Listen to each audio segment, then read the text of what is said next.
Hello जुगनूस, क्या हालचाल, क्या चल रहा है, कैसे चमक रहे हो, ये बात। ओके, तो मेरे प्यारे गुलजारी लालो, मेरे बच्चों, मेरे लाडलो, पिछले लेक्चर में हम लोगों ने chapter number 4 chemical bonding start कर दिया था एंड फर्स्ट लेक्चर मैंने परसों के दिन अपलोड किया था एंड बहुत सारे बच्चों का उसके अंदर एक ही कमेंट आ रहा था कि सर क्या आप रेगुलर वीडियोस अपलोड करते हो। तो जी हाँ बेटा, 2018 से हम लोग यही कर रहे हैं। हम लोग हर साल हर सेशन में एक बार नया वीडियो अपलोड करते हैं। हमने 19 बैच के लिए किया था, हमने 2020 बैच के लिए किया था, हमने 21 सेशन के लिए किया था और अब 22 के लिए भी कर रहे हैं। एंड हर साल हम चीज़ों को इम्प्रोवाइज करते चलते हैं और पूरा टारगेट यूट्यूब पर ही सब कुछ पढ़ाने का रखते हैं। तो गाइस बात यह है कि वीडियोस आया करेंगे, रेगुलर शायद नहीं आएंगे क्योंकि मुझे 12th भी कराना रहता है साथ साथ में, और क्योंकि हम लोग इस बार जेई और नीट लेवल पर हाई लेवल पर चीज़ों को फोकस मार रहे हैं, अच्छे तरीके से पढ़ रहे हैं 12th के लिए, 11th के लिए, जेई नीट के लिए। तो वीडियो हो सकता है ऑल्टरनेट डेज आए, हो सकता है 1-2 दिन का गैप आए, लेकिन सिलेबस पूरा होगा। तो आज हम लोग जो बच्चे मेरे से जुड़ना चाह रहे हैं, अगर उनके मन में ये डाउट आ रहा है कि सर पूरा करवाएंगे कि नहीं, तो बेटा तुम पुरानी प्लेलिस्ट देख लो, सब करा रखा है, बार बार करा रखा है और फिर कराने आ गए हैं। चलिए, तो पिछले लेक्चर में लुईस कॉसेल का कॉन्सेप्ट हम लोगों ने देख लिया था। पिछले लेक्चर में हम लोगों ने लुईस कॉसेल का कॉन्सेप्ट देख लिया था और हम लोगों ने हल्का सा आयोनिक बॉन्डिंग के बारे में पढ़ा था जो कि कॉसेल ने दिया था। अब हम आगे बढ़ने से पहले आज हमारे नए टॉपिक की तरफ चलते हैं जिसका नाम है कोवेलेंट बॉन्ड। डायरेक्ट हेडिंग डालते हैं, कोवेलेंट बॉन्ड। जैसा मैंने आप लोगों को पिछले लेक्चर में बताया था कि जो आपके कॉसेल थे, कॉसेल तो केवल और केवल दो चीजों पर फोकस्ड थे।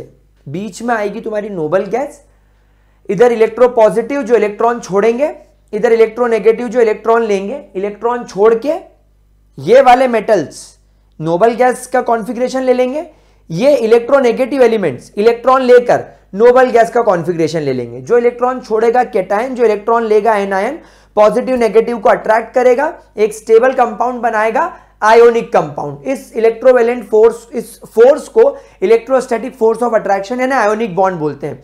लुईस का काम थोड़ा अलग था। लुईस ने बोला था कि कोई भी एलिमेंट नोबल गैस कॉन्फ़िगरेशन लेने के लिए वैलेंस शेल में 8 इलेक्ट्रॉन पूरे करने के लिए या तो इलेक्ट्रॉन छोड़ेगा, या तो इलेक्ट्रॉन लेगा, या शेयर करेगा। इतनी बात बोलकर उन्होंने एक एटम को क्यूब की तरह इमेजिन करवाया था। लेकिन गाइस 1919 में 1919 में एक साइंटिस्ट जिनका नाम था मतलब लैंगम्यूर एक साइंटिस्ट है जिनका नाम था लैंगम्यूर, इन्होंने डायरेक्टली डिस्कार्ड कर दिया था। ही discarded the cubic arrangement of atom given by Lewis। इन्होंने बोला था कि एक एटम क्यूब की तरह नहीं होता जिसके आसपास 8 जो एजेस होंगी उस पर 8 इलेक्ट्रॉन हो, ऐसा जरूरी नहीं है।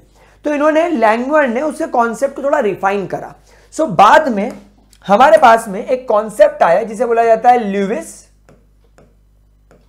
लैंगम्यूर कॉन्सेप्ट। यानी अब फिर बाद में इन दोनों ने मिलकर एक और ज्यादा इंपॉर्टेंट कॉन्सेप्ट हमारे सामने रखा जिसे बोला जाता है लुईस लैंगम्यूर कॉन्सेप्ट। लुईस ने समझाया दुनिया को कि आपका फोकस केवल मेटल और नॉन मेटल पर क्यों है, आप उन एलिमेंट्स पर क्यों नहीं ध्यान दे रहे हो जिनकी आयोनाइजेशन एंथैल्पी ज्यादा है, जैसे फ्लोरीन, जैसे क्लोरीन, जैसे ऑक्सीजन, जैसे नाइट्रोजन, जैसे hydrogen.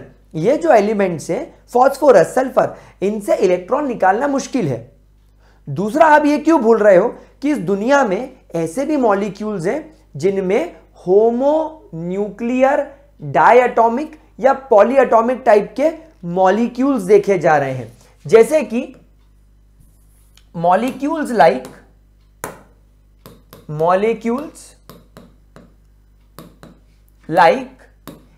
H2, molecules like O2, molecules like N2, molecules like Cl2, F2, I2, Br2, P4, S6, S8 इस टाइप के जो मॉलिक्यूल्स है इसमें ना तो सामने वाला एटम इलेक्ट्रोपॉजिटिव है ना तो दूसरा वाला इलेक्ट्रोनेगेटिव है। इनफैक्ट H2 में दोनों हाइड्रोजन की इलेक्ट्रोनेगेटिविटी सेम है।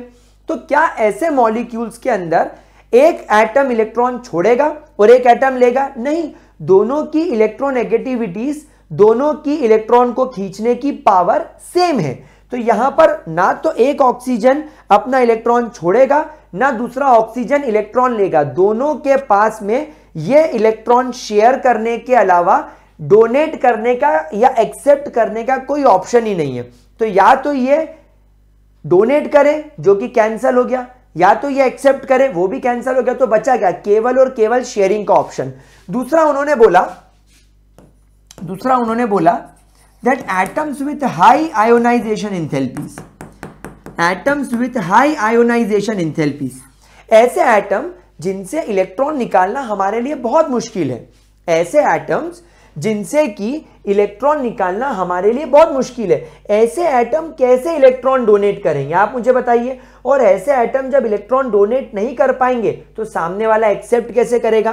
तो इस तरीके के मॉलिक्यूल्स इस दुनिया में कैसे एग्जिस्ट कर रहे हैं, और इस तरीके के एटम्स जिनके आयोनाइजेशन एंथैल्पी ज्यादा है, क्या वो मॉलिक्यूल नहीं बनाएंगे? बिल्कुल बनाएंगे। तो ऐसे मॉलिक्यूल्स को, ऐसे कंडीशंस को ध्यान में रखते हुए लैंगुएर ने बोला that such atoms that have high ionization enthalpies, or atoms that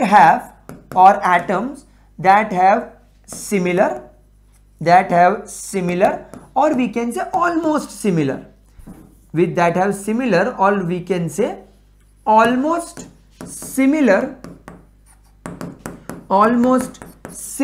electronegativities, do not donate neither accept the electron completely, ना तो डोनेट करेंगे ना तो एक्सेप्ट करेंगे completely. therefore ionic bond formation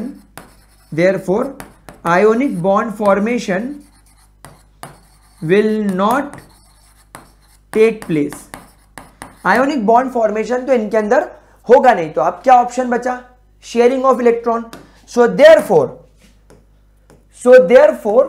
these atoms shares the electrons mutually, यानी एक तेरा एक मेरा वाला concept, mutually in order to fulfill 8 electrons in their valence shell and occupies noble gas configuration। भाई अल्टीमेटली लड़ाई किसकी है? अल्टीमेटली लड़ाई नोबल गैस कॉन्फ़िगरेशन की है। तो अल्टीमेटली आपको नोबल गैस कॉन्फ़िगरेशन बन जाएगा। एंड दिस टाइप ऑफ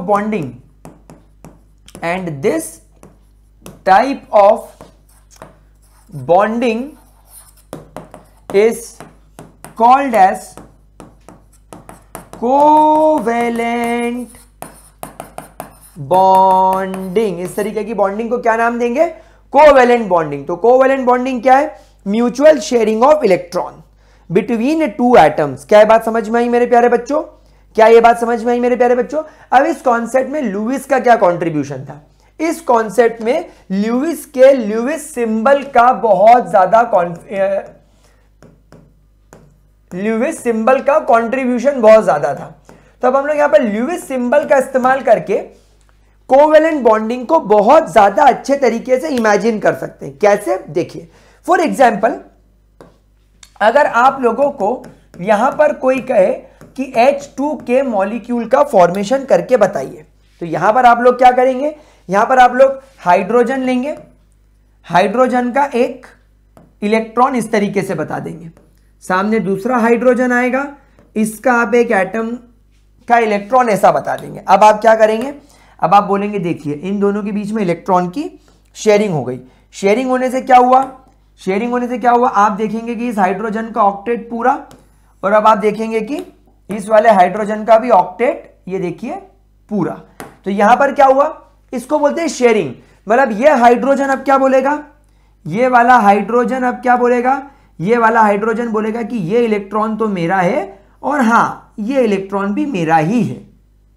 ये हाइड्रोजन सामने वाला क्या बोलेगा, ये सामने वाला हाइड्रोजन क्या बोलेगा कि ये इलेक्ट्रॉन तो मेरा है लेकिन सामने वाला भी अपना ही है, कोई बात नहीं, आप आराम से इसको काउंट कर सकते हो मेरे इसमें।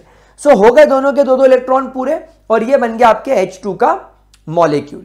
क्या ये चीज समझ में आई? और एग्जाम्पल लेना चाहें अगर आप, तो यहां पर आप एक एग्जाम्पल में ले लीजिए ऑक्सीजन O2। अब बेटा थोड़ा दिमाग का गेम है, अब थोड़ा दिमाग लगाना पड़ेगा। ये ऑक्सीजन के आउटर मोस्ट शेल में 1 2 3 4 5 और 6, आपको ऐसे 6 इलेक्ट्रॉन दिखाई देते हैं।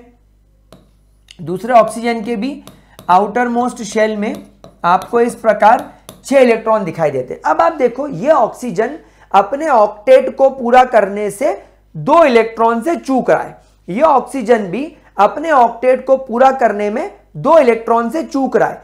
इसके पास भी 1 इलेक्ट्रॉन फ्री है और ये इलेक्ट्रॉन यानी इसके पास में 2 इलेक्ट्रॉन फ्री है, इसके पास भी 2 इलेक्ट्रॉन फ्री है। आगे बढ़ने से पहले मैं आपको एक बहुत इंपॉर्टेंट कॉन्सेप्ट सिखाना चाहूंगा। एक होता है आपका बॉन्ड पेयर इलेक्ट्रॉन, एक होते हैं आपके बॉन्ड पेयर इलेक्ट्रॉन और एक होते हैं आपके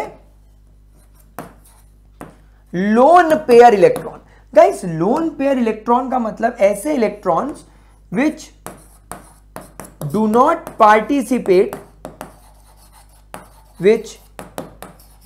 पार्टिसिपेट इन बॉन्डिंग, जो बॉन्डिंग में पार्टिसिपेट नहीं करें, मतलब जो ऑलरेडी पेयर्ड है। अब जरा ऑक्सीजन का इलेक्ट्रॉनिक कॉन्फ़िगरेशन देखो, एटॉमिक नंबर 8 देखो, हम केवल वैलेंस शेल की बात कर रहे हैं तो हमको 1s बनाने की जरूरत नहीं है, हम केवल वैलेंस शेल में देखेंगे 2s जिसमें ऑलरेडी 2 इलेक्ट्रॉन पेयर्ड है, फिर हम जाएंगे 2s के बाद में 2px 2py और 2pz, इसमें आप देखेंगे 1 2 3 एंड 4। अब आप यहां पर खुद देख पा रहे हो कि ये जो 2x है और ये जो 2x है ये ऑलरेडी ये वाले हैं, और ये जो 2 अकेले निठल्ले इलेक्ट्रॉन्स हैं वो ये हैं। तो यहां पर अब आप देखो इलेक्ट्रॉन्स जो ऑलरेडी पेयर्ड हैं, इलेक्ट्रॉन्स जो ऑलरेडी पेयर्ड हैं, क्या ये बॉन्डिंग में पार्टिसिपेट कर पाएंगे? नहीं। इलेक्ट्रॉन्स जिनकी पहले से शादी हो चुकी है वो अब किसी और से शादी क्यों करेगा? समझ रहे हो? इसके पास में इस डब्बे में रहने के लिए 2 लोगों की जगह है, 2 लोग ऑलरेडी है, तो कोई तीसरे चौथे को इस ऑर्बिटल में थोड़ी कोई रख पाएगा, तो ये बॉन्डिंग में पार्टिसिपेट नहीं करेंगे। मतलब lone pair electrons are already paired, they are actually already paired. तो यहां पर आपको यहां पर 2 लोन पेयर इलेक्ट्रॉन्स दिखाई दे रहे हैं। समझ में आ रही बात आप लोगों को? ये बॉन्डिंग में पार्टिसिपेट नहीं करेंगे, लेकिन जो बॉन्ड पेयर होते हैं they actually participate in bonding, because they are unpaired. भाई जो अकेला होगा, जो सिंगल होगा वही तो शादी करेगा। तब आप यहां पे देखो ये और ये 2 इलेक्ट्रॉन्स अकेले हैं, तो ये बॉन्ड पेयर का मतलब क्या हो गया समझे? 1 इलेक्ट्रॉन इस ऑक्सीजन का और 1 इलेक्ट्रॉन सामने वाले का। मतलब समझ रहे हो? ये हाइड्रोजन का ये जो 1 इलेक्ट्रॉन है ये अनपेयर्ड था इस हाइड्रोजन के अंदर देखो, और ये इलेक्ट्रॉन इस हाइड्रोजन का है जो अनपेयर्ड है। सो इन दोनों ने पेयरिंग कर ली, तो अब इस पेयर को क्या नाम दिया जाएगा? Bond pair. मतलब ऐसा इलेक्ट्रॉन का पेयर जिन्होंने मिलकर बॉन्डिंग बनाई है।